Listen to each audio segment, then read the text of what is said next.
Hello, welcome to week 8 of our 12 weeks of Christmas series. Do you like this cute gift bag? I'm going to show you how to create one. It's such a sweet gift bag to dress up a gift this Christmas, or you could use it for any occasion. It's so easy to put together. I'll give you the measurements in metric and imperial. If you'd like to have the written tutorial, I'll send them out in next week's newsletter.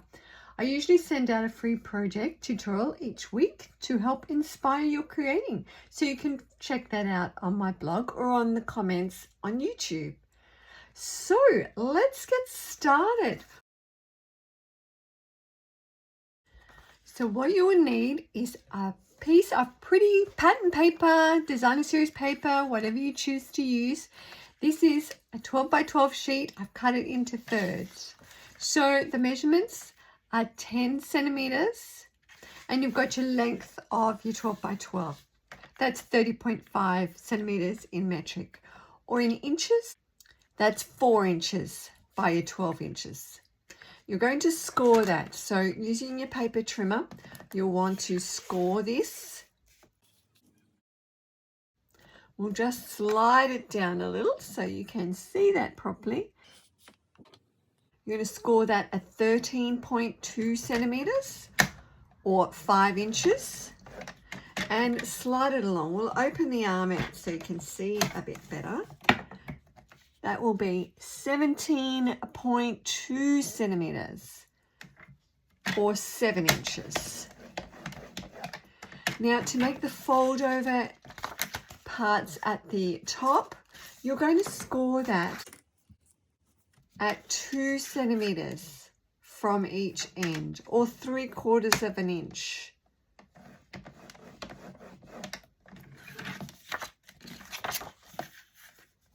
So we are just going to do that on each end.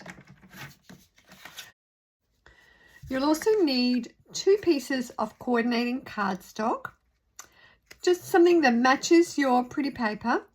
These will be, you'll need 2 pieces at 6 centimeters by 5 centimeters or 2.5 inches by 2 inches. You'll want to score both these. I'm going to score it at 1 centimeter. So make sure that it's butted up against that edge. Score it at 1 centimeter or 1/4 inch. 5 centimeters. 2.25 inches. So you'll need to do that on both. So 1 centimeter or 1/4 inch, 5 centimeters or 2.25 inches. Now we can get rid of our paper trimmer now. With your piece of paper, you're going to fold it on all these score lines you made. Just fold it up. We're going to fold this one a mountain fold, so that's upward like that. This one is going to fold back on itself, so that's a valley fold. Do the same for this side.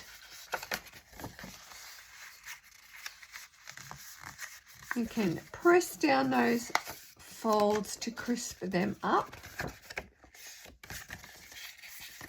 You'll do the same on your little pieces of card, just folding on the score lines, folding them in like that.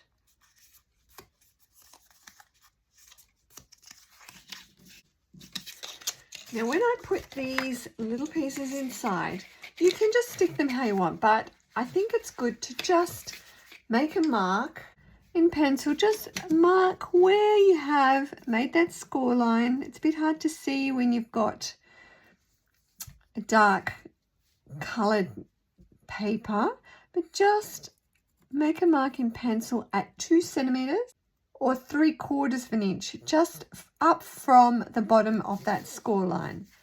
Do that on both sides. You might be able to gauge the position just by sight without marking it, but I'm going to add a little mark on it.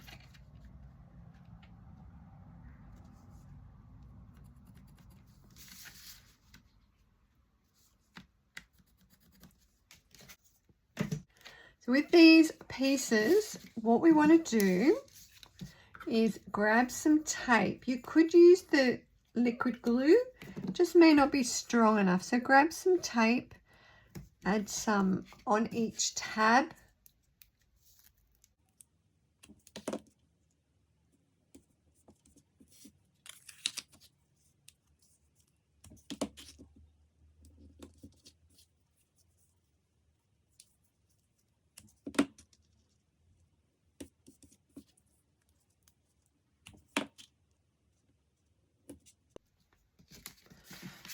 Now just what you can do, we're going to put one of these sides on.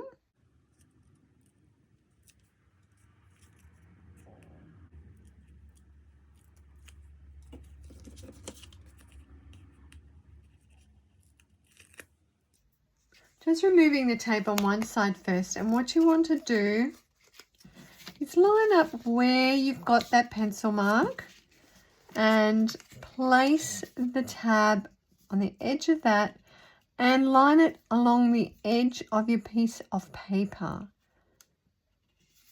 And you can just press that down. We're going to do the same on this side.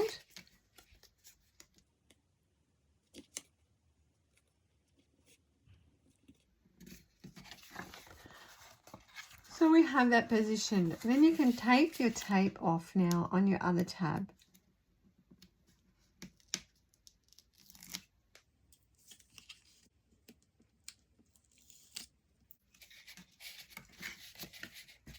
So fold this over and just check where you made, if you can see that with that covered up. I'm positioning the corner, the edge of this tab on that pencil mark that we made earlier.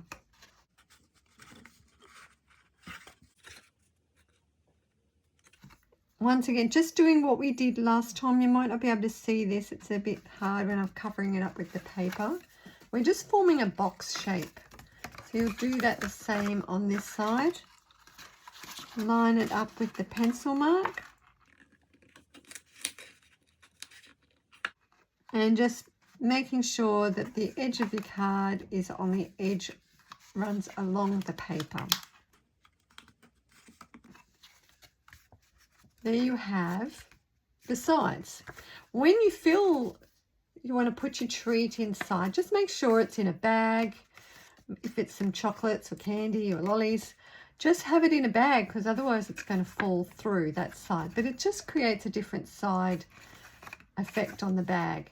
Now with these tabs, you want to glue those down. So we'll just grab our multi-purpose glue there and we can run that down the side. Do the same on here.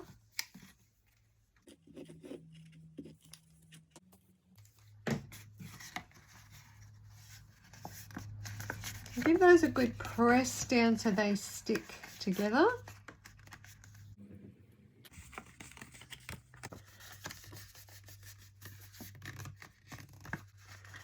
Then you can make your holes to punch for your ribbon.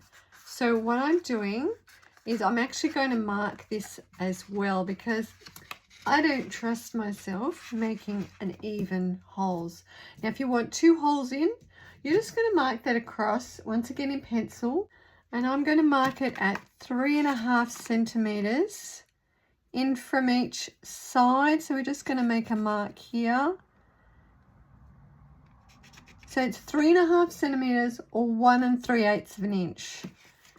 And get your hole punch, whatever you choose to use. I'm using the crocodile here, going on the large hole. Line up these 2 ends together and just using a crocodile, punch it in as far as that will go down, lining it up with the pencil mark, and we'll go in that side as well, if you can see that, what I'm doing.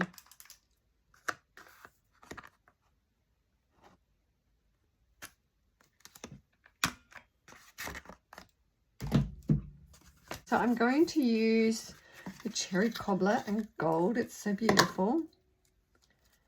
starting from whatever your front will be. We'll just, you can always check your pattern actually. I think that would be nice for the front. Slide the ribbon. I leave it on the roll so then you don't cut a length and it's too short or it's too long. So we'll just slide that through. I've got another version of this bag that I'm going to show you in a minute when I have done this. You can see the different ways you can put it together.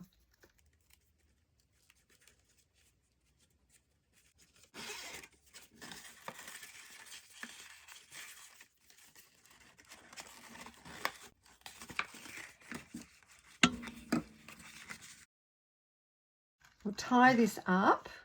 So I like to tie it upside down. I find it sits better. So whenever I tie something, I try and do it upside down if I can.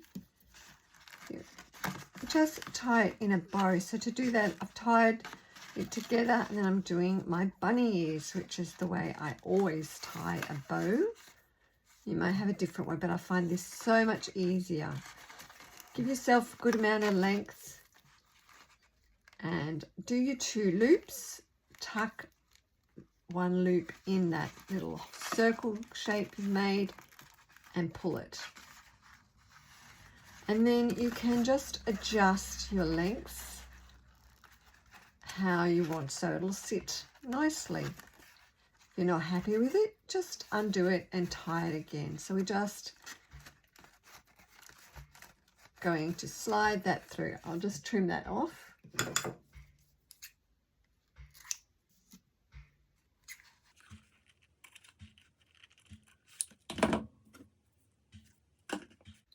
So there's a cute bag. We can add a tag on it. For this tag, I've just cut an oval shape from the Greetings of the Season dies. And if you have a look, I just added an extra piece of Blackberry Bliss card and I have embossed that just to add some texture to it. It's just a very simple tag. Before you tie it up, add some twine to your tag and just loop it through the ribbon. I just didn't worry about a tag for this one right now. I'll go and redo it, retie it with a tag later. Now let me just show you another bag that I made.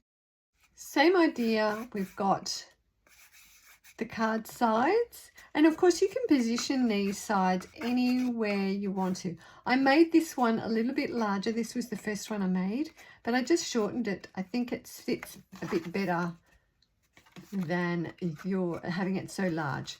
But what I did with this one, instead of folding those flaps over, I left them sitting up and I just punched 1 hole in the side of it, tied the ribbon onto it, and you can just use a corner rounder to corner those edges, or you can cut just with scissors at an angle. You could just leave them straight.